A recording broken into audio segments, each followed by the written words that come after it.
মুমিন বান্দা বান্দিরা রেল স্টেশনে ঘুমায়, বাড়ি নাই গাড়ি নাই, ইট মাথায় দিয়ে ঘুমায়, কিন্তু তারা যদি সফল ব্যক্তি হয় কিয়ামতের ময়দানে আল্লাহ পাক রব্বুল আলামিন তাদেরকে এমন জান্নাত দান করবে, কিয়ামতের দিন এত বড় জান্নাত তাদেরকে দান করা হবে এই পৃথিবীর 10 পৃথিবীর সমান। জোরে বলেন সুবহানাল্লাহ। এর জন্য আমাদের মুমিন বান্দা বান্দি হওয়ার দরকার আছে না নাই? শুধু মুমিন বান্দা বান্দি হব না, আমরা সফল মুমিন বান্দা বান্দি হব, ঠিক কি না? এর জন্য প্রিয় ভাই, আল্লাহ রাসূল সাল্লাল্লাহু আলাইহি সাল্লাম বুখারী এবং মুসলিম শরীফে বিশ্বনবীজি বলে দিলেন, কেউ যদি তার হালাল রিজিকে বরকত আনতে চায় তাদেরকে 6টা কাজ করতে হবে। জোরে বলেন কয়টা? সফল মুমিনের গুণ কয়টা? তার মধ্যে কয়টা বলেছি? তার মধ্যে মনে আছে তো আপনাদের? এক্ষুনি বলবো।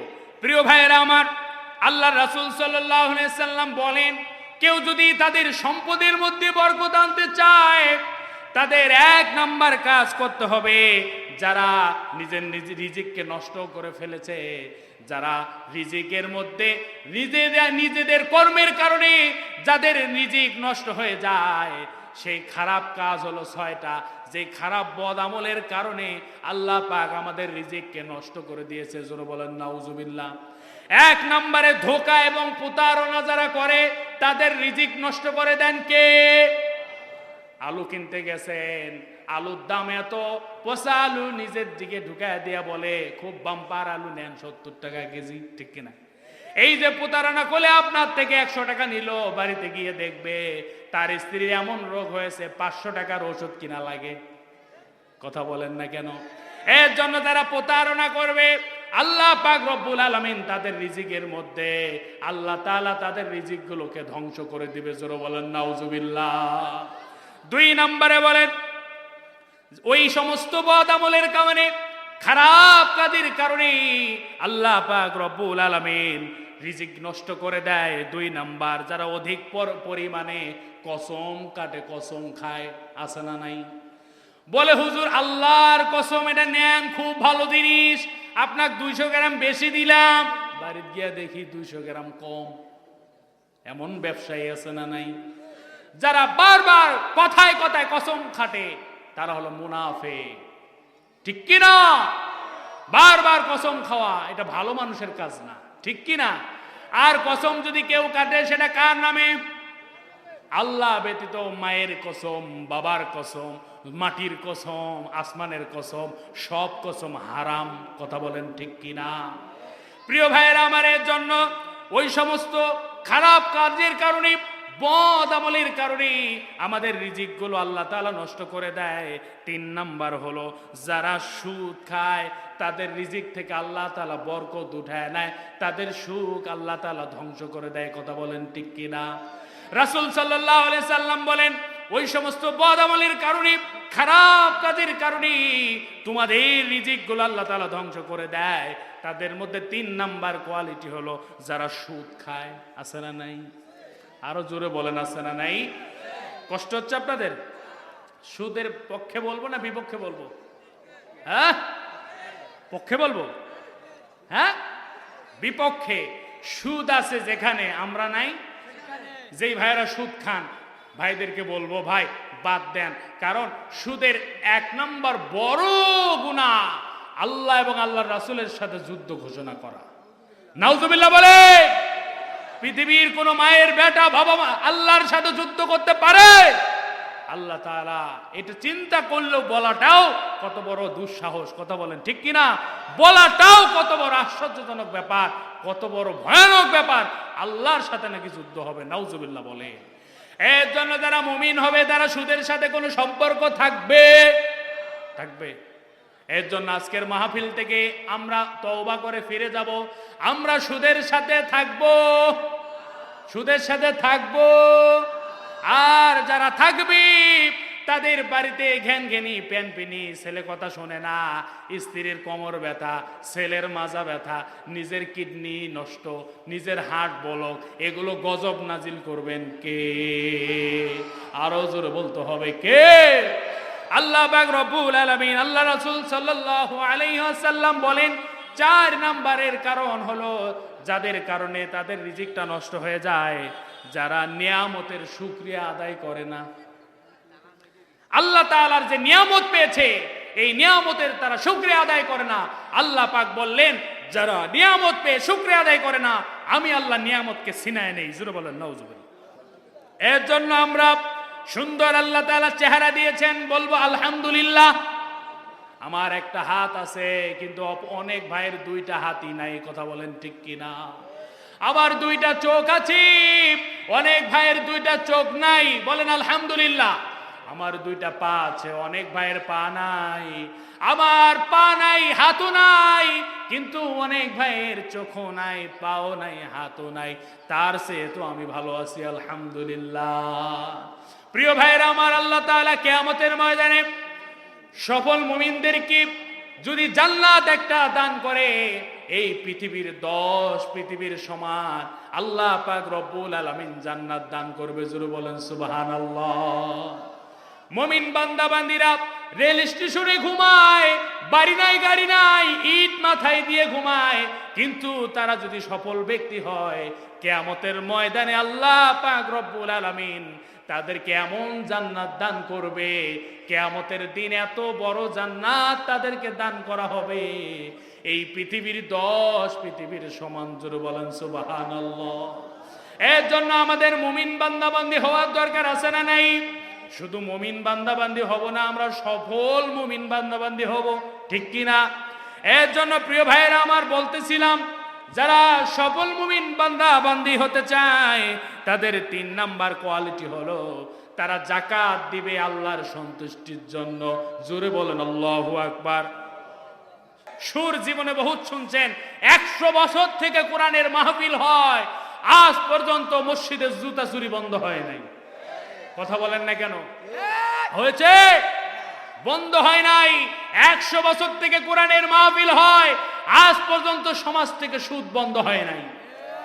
100 বছর থেকে কোরআনের মাহফিল হয়, আজও পর্যন্ত ইফতিজিং বন্ধ হয় নাই।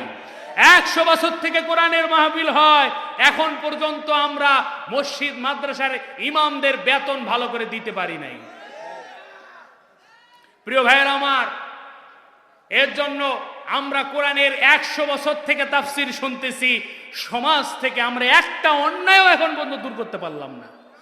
কথা বলেন না কেন?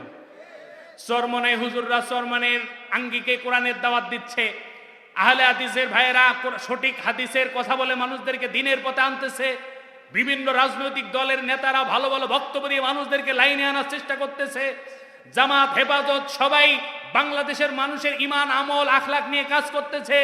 100 বছর থেকে মুক্তব চালাচ্ছে, 100 বছর থেকে কোরআন হাদিসের খেদমত হচ্ছে, লক্ষ লক্ষ তাফসির মাহফিল হচ্ছে, বক্তারা বক্তব্য দিতে দিতে স্টেজেই মরে যাচ্ছে। তারপরেও সমাজ থেকে একটা অন্যায় দূর না হওয়ার কারণ, সমাজে কোরআন শরীফ যেখানে তেলাওয়াত করার জায়গা, আসল জায়গায় কোরআনের তাফসির হয় না। কথা বলেন ঠিক কিনা? প্রিয় ভাইরা আমার, আমি এই হুজুর শরীফুল ইসলাম শরীফ, আমি যদি আরো 50 বছর কোরআনের দাওয়াত দেই, তারপরেও সুদ ইফতিজিং বন্ধ হবে না। কথা বলেন না কেন? কথা বলেন না কেন? কিন্তু বাংলাদেশের সংসদ সদস্য যদি একজন দাঁড়িয়ে বলে, আজকে বাংলাদেশে মাননীয় স্পিকার আইন জারি করতে হবে, যেখানে ইফতিজিং হবে, ধর্ষণ হবে, বাইতুল মুকাররমের সামনে সেই ধর্ষককে ধরে এনে প্রকাশ্যে দিবালোকে ফাঁসির কাষ্ঠে ঝুলিয়ে মারবেন, তাহলে বাংলাদেশ থেকে ধর্ষক মুছে দেওয়া হবে। কথা বলেন ঠিক কিনা? জায়গা মতো যদি 2 মিনিট ওয়াজ হয়, আমার মতো হুজুরের 50 বছর ওয়াজ করা লাগবে না। কথা বলেন ঠিক কিনা? এর জন্য কোরআনের তাফসির আসল জায়গায় হওয়ার দরকার আছে না নাই? প্রিয় ভাইরা, এর জন্য বলি, কোরআন আছে যেখানে আমরা আছি। কথা বলেন না কেন? কথা বলেন না কেন? প্রিয় ভাইরা আমার, এর জন্য আমাদের দাবি আসল জায়গায় যেন তাফসিরটা হয়, ঠিক কিনা? মসজিদের জুতা চুরি কি বন্ধ হয়েছে বলেন? ইফতিজিং কি আমরা বন্ধ করতে পেরেছি বলেন? আমরা কি ধর্ষণ বন্ধ করতে পেরেছি বলেন? আমরা কি জেনা বন্ধ করতে পেরেছি বলেন? আমরা অন্যায়, অশ্লীলতা, সুদ, ঘুষ কিছুই বন্ধ করতে পারি নাই। বন্ধ সেই দিন হবে যেই দিন বিচার হবে কোরআন দিয়ে।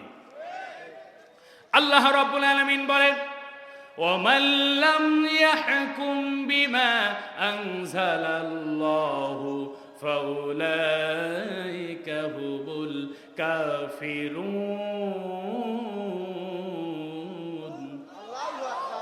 আল্লাহ তাআলা বলেন, যারা আমার দেওয়া বিধিবিধান অনুযায়ী বিচার ফয়সালা করে না, আমার সংবিধান দিয়ে যারা বিচার করে না, তারা হলো কাফের। জোরে বলেন নাউজুবিল্লাহ। ومن لم يحكم بما أنزل الله فأولئك هم الظالمون